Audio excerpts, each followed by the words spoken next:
안녕하세요, 뉴튼입니다. 오늘 얘기할 건 뭐냐면요. 어머니들 이제 학습 아이들 가르치다 보면 그렇잖아요. 이제 아이들이 아우 저거 진짜 저렇게 공부해가지고 어딜 가 저거 못 될라 그러니 막 이런 식으로 얘기하시잖아요. 근데 그런 불안 심리 안에서 학습 지도하다 보면 쟤를 어떻게 자극을 줄까라는 거에 대해서 고민을 하시는데 요거는 좀 하지 말아 주셨으면 좋겠는데 꼭 하시더라고요. 그래서 요런 거는 엄마 아빠가 안 했으면 좋겠지만 꼭 하시는 것들 요거 좀 하지 말아 주세요. 왜 어떤 심리 때문에 그렇습니다라는 걸 지금 좀 설명하려고 해요.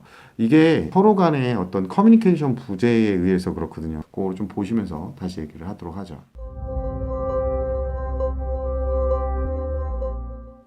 오늘 얘기할 거에 보면 이제 그거예요. 어머님들이 자극을 줘야 돼. 얘를 자극을 줘서 학습을 시키겠다라고 말씀을 하는데 솔직히 그게 인위적인 자극이라는 게 부모님들이 줄 수 있는 인위적인 자극이라는 게 잔소리밖에 없어요. 잔소리밖에 없어서 부모님들 입장, 특히 어머니들 입장에서는 잔소리를 하게 되는데 아이들은 사실상 그거에 자극이 내성이 생겨 있어요. 내성이 뭔지 알죠? 이제 처음에는 듣고 나 이제부터 열심히 해야지. 두 번째 듣고 그래 열심히 해야지.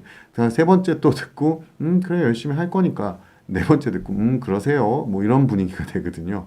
그래서 하지 말아야 될 행동들이 첫 번째가 뭐냐면 어머니들 입장에서 최고 끄트머리 벼랑까지 몰고 간다고 생각을 하십니다만 실제로 먹히지 않는 첫 번째가 뭐냐면요.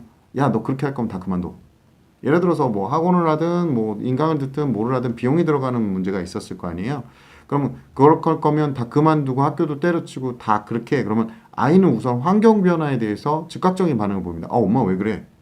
그럼 이제 엄마 입장에서는 뭔가 얘가 깨달았구나라고 느끼는데 자, 옆에 있는 친구가 있다면 한번 물어보세요. 학부모님들. 뭘 물어보냐면 걔가 그때 무슨 생각을 하냐. 이 생각할걸요. 좀 그만두고 나 혼자 좀 해볼까? 그러니까 실제로는 겉으로 드러내지 않는데 실제로는 그런 말을 하는 순간부터 얘네들은 솔직히 하기 싫은 거거든요. 그 엄마 탓이 되거나 아빠 탓이 되는 거예요. 하지 말라 그래서 그대로 따라줬잖아요. 여지껏 말 안 듣다가 그거 하나 따라줬는데 그 결과가 엉망진창이다. 그거 다 엄마 아빠 탓이다. 이런 식으로 해서 좀 전가시키죠. 책임을. 이런 것들 때문에 하지 마셔야 될 첫 번째 말이에요. 우리가 뭐 농담 삼아 그러니 연애할 때도 헤어져 너무 많이 하면 안 된다. 헤어져 하면 진짜 헤어진다. 이렇게 농담하는 것처럼 얘네들 보고 다 그만둬 하면 진짜 그만둬요. 얘네들은 아직 사회에 나가본 적도 없고 사회에 대해서 단편적인 부분만 봤고요. 그것도 학부모님들이 보여주는 어떤 단편적인 모습만 보고 사회를 판단하고 있기 때문에 학생들이 생각하는 사회라는 건 굉장히 더 단순해요. 단순해서 자 하지 말아야 될 거 너 그따구로 할 거면 다 관둬. 그냥 그따구로 할 거라도 계속 꾸준하게 하게 시키시는 게 좋아요. 뭐든지요. 자, 두 번째는 뭐가 있냐면 이제 집에 들어오잖아요. 애들이 집에 들어오면 공부할 분위기가 안 돼요. 이런 핑계를 대요. 예, 핑계를 댑니다. 뭐 그때 친구들 말도 일리는 있는데 이런 행동하지 않으셨으면 좋겠어요. 아이가 왔는데 이제 밥 차려주거나 뭐 대충 해주고 엄마는 뭐 TV를 본다든가 아빠는 스마트폰을 보면서 자 들어가서 공부해 이렇게 하는 거. 이건 저학년 때부터 고학년 때까지 절대 하면 안 되는 행동이에요. 어머니 아버지들이 나가서 열심히 일했고 가정을 돌보느라 너무 힘들었던 건 아는데 아이들 입장에서는 이게 그렇죠. 차별받는다는 느낌을 받아요. 아이도 학교에서 본인이 맞춰야 될 걸 다 하고 왔거든요. 그러니까 이런 행동은 하지만 안 되시는 거예요. 습관적으로 자꾸 하게 돼요. 잠깐 나 바빠서 잠깐 이 시간 아니면 힘들어. 뭐 이런 식으로 하시는데 실제로 스마트폰을 보는 행위를 하면서 아이를 지적을 하게 되면 아이들은 고등학생이 돼도 똑같이 반발심을 갖게 됩니다. 실제로 이게 말이 안 되는 좀 비교적으로 하면 안 되는 행동 중에 하나입니다. 그리고 드라마 보면서 이제 TV 보면서 예능 보면서 너 들어가서 공부해 뭐 이렇게 하면 저 같아도 들어가기 싫을 것 같아요. 네, 이런 거 하시면 안 돼요. 그래서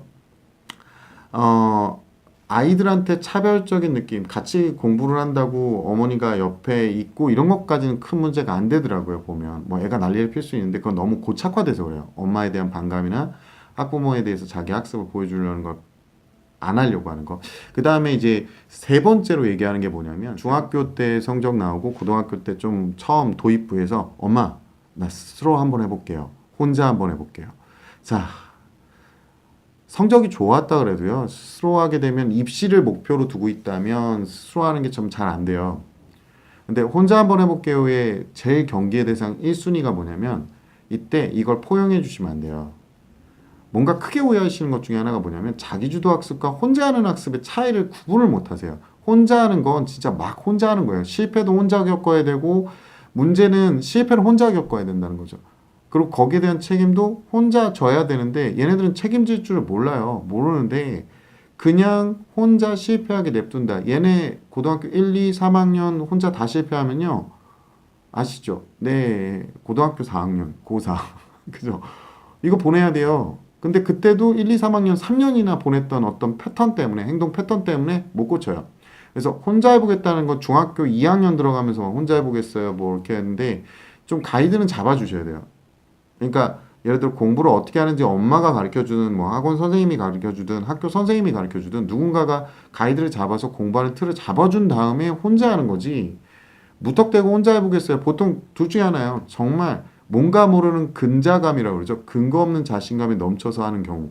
그러니까 드라마 너무 많이 본 거죠. 그 다음에 또 하나는 뭐냐면 쉬고 싶은 거야. 그냥 혼자 하고 싶은 거야. 왜냐면 자꾸 가면 자기 못하는데 자꾸 그렇죠. 자꾸 뭐 지적받고 뭐 더 하라 그러고 잔소리 하니까 잔소리 듣기 싫으니까 혼자 하려고 하는 거죠. 이거 믿으시면 안 되는 거짓말입니다. 너무 신뢰하지 마세요. 너무 신뢰하죠. 아이를 믿어야죠. 아이의 미래는 밝다고 믿어야 되는데 아이의 행동에 근거가 심하게 있고 얘의 굉장한 어떤 의지가 있을 거라는 믿음은 좀 내려놓으시는 게 좋아요. 내려놓으시는 게 좋고요. 그걸 티내지 마시고 그 말을 믿으시면 안 돼요. 솔직히 잔소리 듣기 싫으면 혼자 하는 거예요. 그 다음에 이제 네 번째로 얘기하는 게 뭐냐면 네 번째가 독서실에 갖다 놓지 마세요.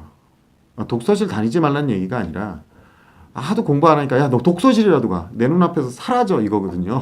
하지 마세요. 당당하게 눈으로 보고 얘가 공부를 얼마나 안 하는지 보고 있고요. 잔소리를 하시는 게 나세요. 잔소리하면서 끝까지 얘가 공부하게 등짝을 때려서라도 집어넣고 다시 하시는 게 좋고요. 그리고 또 하나 저는 강제적으로 꼭 공부시켜야 된다라는 주의는 아닌데 공부가 목적이시라면 육아에서 아이를 키우는 거에서 이거 아이의 미래를 위해서 사실상은 공부를 목적으로 두고 계시고 그렇게 목표를 잡으셨다면 등짝 펴서라도 보내고 눈으로 보고 계셔야 돼요. 속상하고 부딪히고 짜증나더라도 애랑 직접 부딪히면서 공부를 하게끔 코칭을 하셔야 되는 거예요. 단순해요. 그냥 눈에 보이지 않는 독서실에 가 있으면 애들 뭐 공부 열심히 하는 친구들은 암기하고 막 이러는데 그렇지 않은 친구들은 뭐를 하고 있냐면 조용히 앉아서 이제 책상을 먼저 한 30분 치워요. 치우고 공부할 준비를 합니다.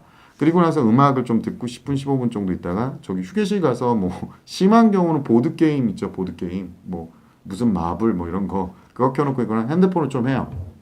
핸드폰을 뺏었다면 친구 걸 빌려서 하는 경우도 있습니다. 친구랑 얘기하고 밥 먹으러 갔다 와서 거기서 책 몇 번 보다가 잠들어 버려요. 공부하는 방법을 모르잖아요. 성적이 중하위권, 중위권 정도 있는 친구들은 아직까지 공부하는 방법이 완전히 굳어져 있지 않습니다. 그렇기 때문에 이 친구들한테 독서실 가라고 하는 건 어떤 자랑스러운 자랑거리를 만들어주는 것 뿐이에요. 실제로 이 친구들이 가면 그 시간을 활용적으로 사용을 못해요. 차라리 그 시간에 인강을 한번 더 듣는 게 나을 수도 있고요. 현실 강의를 좀 더 듣는 것도 나쁘진 않아요. 그리고 뭐 학교 선생님이든 학원 선생님이든 자습 시간에 가가지고 좀 혼도 나고 하는 것도 나쁘지 않습니다. 그 나쁜 습관이 바뀌어지는 게 더 중요하거든요. 그래서 그런 행동을 안 하시는 게 좀 좋습니다. 그래서 이 네 가지 정리를 했고요. 우리가 이 네 가지는 꼭 안 하셨으면 좋겠어요. 감사합니다. 다음 시간에 볼게요.